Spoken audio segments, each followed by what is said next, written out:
Assalamualaikum warahmatullahi wabarakatuh. Hai teman-teman, apa kabar nih? Semoga sehat selalu ya. Dalam video ini, aku akan mempresentasikan blog yang aku buat guna memenuhi tugas akhir semester mata kuliah Teknologi, Komunikasi, dan Informasi yang diampu oleh Ibu Hajah Maya Rini Handayani, MKOM. Nah, sebelumnya, perkenalan dahulu, aku Andina Suci Indasari, mahasiswa Komunikasi dan Penyiaran Islam Angkatan 21, Fakultas Dakwah dan Komunikasi, Universitas Islam Negeri Wali Songo Semarang.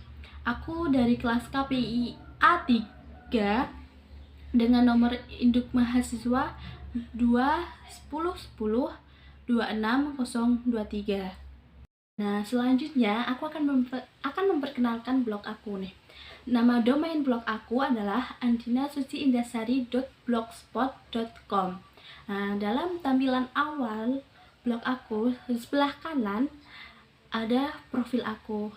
Di situ ada foto aku dan deskripsinya tentang perkenalan singkat. Jadi aku adalah Andina Suci Indasari, kelas KPI A3, nomor induk mahasiswa 210102623. Dalam blog ini ada 3 artikel.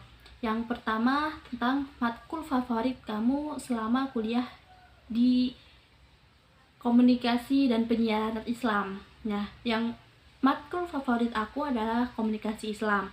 Nah, artikel yang kedua itu adalah peran media massa dalam menyebarkan dakwah di masa pandemi COVID-19. Dan artikel yang ketiga adalah nilai keislaman yang terkandung dalam tradisi selapanan. Artikel pertama yang aku akan presentasikan adalah tentang matkul favorit. Matkul favoritku adalah Komunikasi Islam. Nah, mata kuliah Komunikasi Islam ini diampu oleh Ibu Sylvia Rizka Fabriar, MSI. Nah, secara singkat, komunikasi Islam adalah pesan atau komunikasi yang dilakukan sesuai dengan kaidah dan prinsip-prinsip dalam Islam. Komunikasi Islam ini berpedoman dalam Al-Quran dan hadis. Nah, tujuan dari komunikasi Islam adalah menyampaikan pesan atau informasi berlandaskan Al-Quran dan hadis, serta menyebarkan informasi dengan baik dan benar. Nah, dalam komunikasi Islam ini terdapat prinsip-prinsip komunikasi. Yang pertama adalah kaulan sadida, yang kedua adalah kaulan baligo, yang ketiga adalah kaulan ma'rufan, yang keempat adalah kaulan karimah, yang kelima adalah kaulan laina, yang keenam adalah kaulan maisuro. Nah, dan dalam komunikasi Islam ini tentu ada fungsinya. Fungsi komunikasi Islam ini ada 8. Yang pertama adalah fungsi informasi, yang kedua fungsi meyakinkan, yang ketiga fungsi mengingatkan, yang keempat fungsi memotivasi, yang kelima fungsi sosialisasi, yang keenam fungsi bimbingan, yang ketujuh fungsi kepuasan spiritual, dan yang kedelapan adalah fungsi hiburan. Selanjutnya aku akan memperkenalkan artikelku yang kedua dengan judul Peran Media Massa dalam Menyebarkan Dakwah di Masa Pandemi COVID-19. Nah, pada masa pandemi COVID-19 ini, banyak para dai yang biasanya menyebarkan dakwah secara langsung dari satu daerah ke daerah lainnya secara tatap muka menjadi terbatas karena masih maraknya penyebaran atau meningginya penyebaran virus COVID-19. Nah, sehingga dalam pandemi ini banyak para dai menyebarkan dakwah melalui media massa. Nah, media massa adalah alat atau sarana berkomunikasi secara terbuka dan dalam jarak jauh kepada halayak. Nah, media massa ini dapat menyebarkan informasi atau dakwah ini secara cepat kepada halayak dengan waktu yang sama. Peran media massa dalam menyebarkan dakwah di masa pandemi COVID-19 ini sangat penting. Nah, media massa ini sangat berperan dalam menyebarkan dakwah di masa pandemi COVID-19. Dengan adanya media massa, Dakwah bisa tersebar secara luas, cepat, dan bisa dinikmati oleh siapa saja. Nah, para dai bisa membuat konten dakwah melalui media massa digital dan penyiaran. Contohnya melalui media massa digital itu melalui uh, YouTube, Instagram, TikTok, dan lain-lain. Nah, melalui media penyiaran, para dai bisa melalui TV dan radio. Tentunya dalam membuat konten dakwah melalui TV harus tetap mematuhi protokol kesehatan.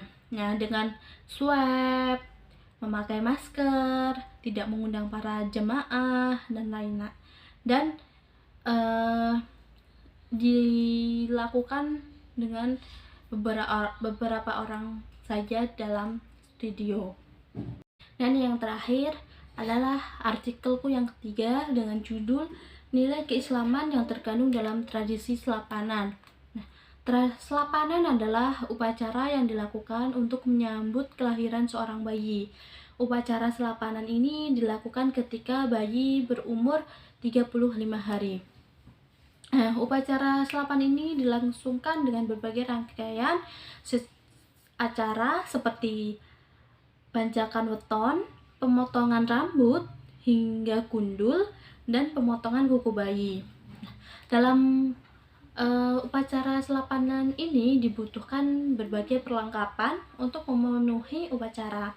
Nah, perlengkapan dalam upacara selapanan ini ada sekul tumpeng gundangan, jenang abang, jenang putih, dan jenang baro-baro, jajanan pasar, sekul gelong, sekul asrapan, sekul gurih, pecel ayam, tumpeng intuk-intuk, jangan menir, dan kemenyan.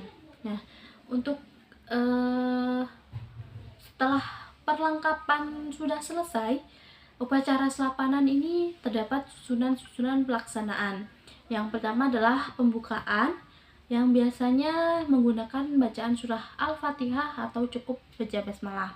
Yang kedua adalah pembacaan kalam ilahi. Yang ketiga pembacaan sholawat Nabi. Dan yang keempat adalah makan bersama. Nah, nilai keislaman yang terkandung dalam upacara selapanan ini adalah sebagai tanda syukur orang tua kepada Allah Subhanahu wa Ta'ala karena telah diberikan kepercayaan untuk menjaga dan mendidik anak. Nah, yang kedua adalah memohon rahmat, barokah, dan ridha Allah Subhanahu wa Ta'ala. Yang ketiga, menjaga hubungan dengan tetangga atau mempererat tali silaturahim.